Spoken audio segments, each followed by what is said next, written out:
Alright, Shalom, Shalom, giving all praise to Yahweh, Bahashem, Yahawashi, Bahashem, Racha HaKodash. Double honor to the apostles, elders, and bishops of Great Millstone who do well. Peace and salutation to the Akim doing the work in truth and in sincerity across the four corners of the earth. This is your brother Amawan Ariella with the GMS Miami Heroes Camp. And Lord willing, through the spirit power, Yahawashi, Yahawashi, this lesson will be edifying. And the topic of this lesson is really going to be in regards to being rooted, all right, in this truth, okay?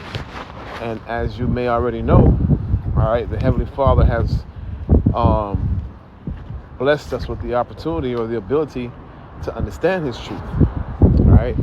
And a part of that is just really just enduring, maintaining and holding fast to what you have, okay? And, and not taking it for granted. So real quick, wanted to go into the book of Luke chapter 8 verse 4. All right, it says, and real quick, let me grab it now. BLB.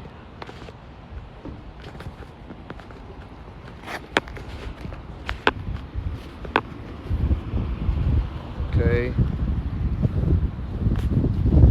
Luke chapter 8. All right, starting at verse 4. It says, and when much people were gathered together and were come to him out of every city, he spake by a parable. A sower went out to sow his seed, and he sowed. And some fell by the wayside, and it was trodden down, and the fowls of the air devoured it. And some fell upon a rock. As soon as it sprung up, it withered away because it lacked moisture. And some fell among thorns, and the thorns sprang up with it and choked it.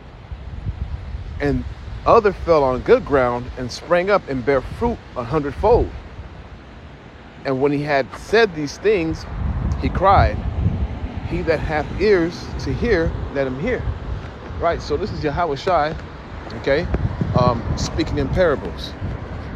All right, and there's a reason why Yahawashi spoke in parables. Okay, it's because he didn't want everyone to hear and understand and and be healed. Okay, so simply put, all right, he only had a selected few who he wanted to really understand his truth.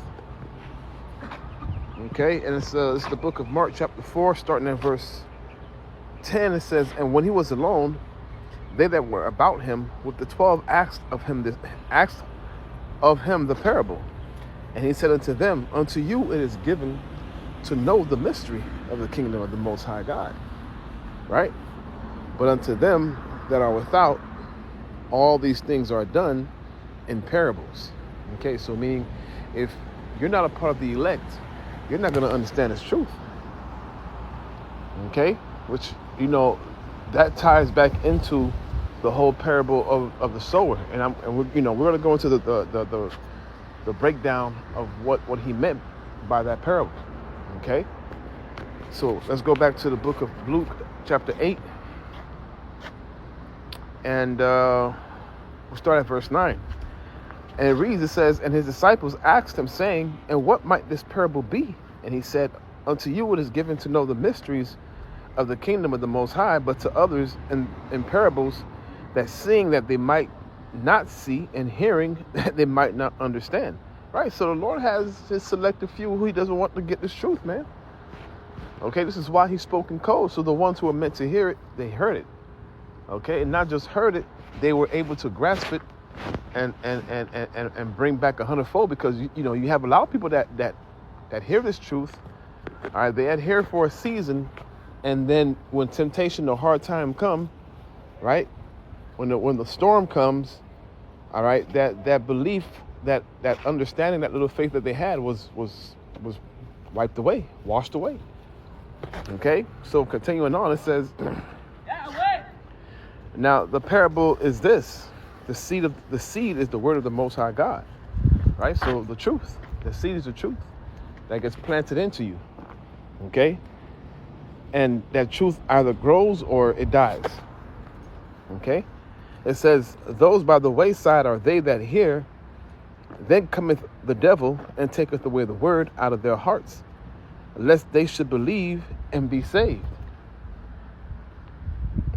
They on the rock are they which, when they hear, receive the word of the Most High, or receive the word with joy, and these have no root, which for them believe, for a while believe, and in the time of temptation fall away. Right. So it took root for a season, but when the hard times came, you weren't rooted enough. Meaning you find out you were Israelite, okay, you know the names of the Heavenly Father, but you don't study. Right? You don't read the stories of what our ancestors went through to overcome. Right? Through your reading, you were supposed to increase in faith, but you didn't do that. Okay? And that's the ones, that where the seed fell on the rock, they received the with joy, but it didn't take root because you didn't go back and you didn't study, man. You didn't go back to learn and read more. Verse 14 says, and that which fell among the thorns are they which, when they have heard, go forth and are choked with the cares and riches and pleasures of this life. That's simple. You care more about this world than you do the truth, right? Everlasting life, salvation and deliverance for the elect. All right, that sounds good to you, but that's not what you really, that's not your cup of tea. Okay? Choke with the cares of life, right? Your family. Yahawashi says, look, man, if you can't deny your family and, you can't be my disciple, man.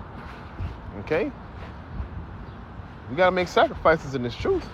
I mean, I'm not saying get rid of your family, but, this truth comes before anything else, man. Okay? It says in verse 15, it says, but the good ground, all right? It says, but that on the good ground are they which in an honest and good heart, right?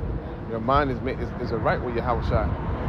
All right? They're seeking the Lord in sincerity and in truth, which is honest and good, which in an honest and good heart, having heard the word, keep it and bring forth fruit with patience. All right, so even though we're in this thing, it's not an easy walk. We're gonna go through, right? But what we go through, it helps to build our faith, because why? We're reading, we're studying, right? We're looking at the stories, we're looking at what our ancestors went through, our forefathers went through, and how they were delivered, and we apply those things to our current situations, man. All right, that's what helps to build the faith.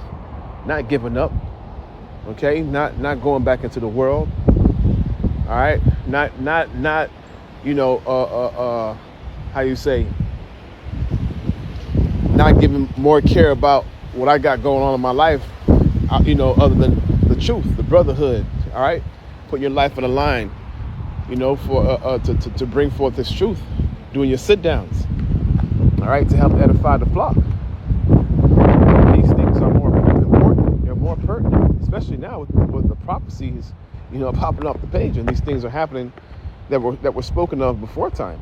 This is an exciting time to be in, and you want to be a part of it, and not be able to endure because of everything else that's going on around you. Okay, so it's very important to be rooted in this thing. And guess what? Who cares if nobody else believes? Well, you Hebrew Israelites, man. You talk about the world's going to end the world now. Well, okay, well that's fine. But for those of us who do study, who do have the spirit of Yahawashi, right? We understand that prophecy is popping off the page, and the incredulity, which is the unbelief of them who don't, concern themselves with what's going on, then that's on them. Okay, but as for us, as for our houses, my house, we're going to serve Yahawashi, and we're going to trust and believe in Him, because that's the only way we're going to receive salvation in these last days, man. All right.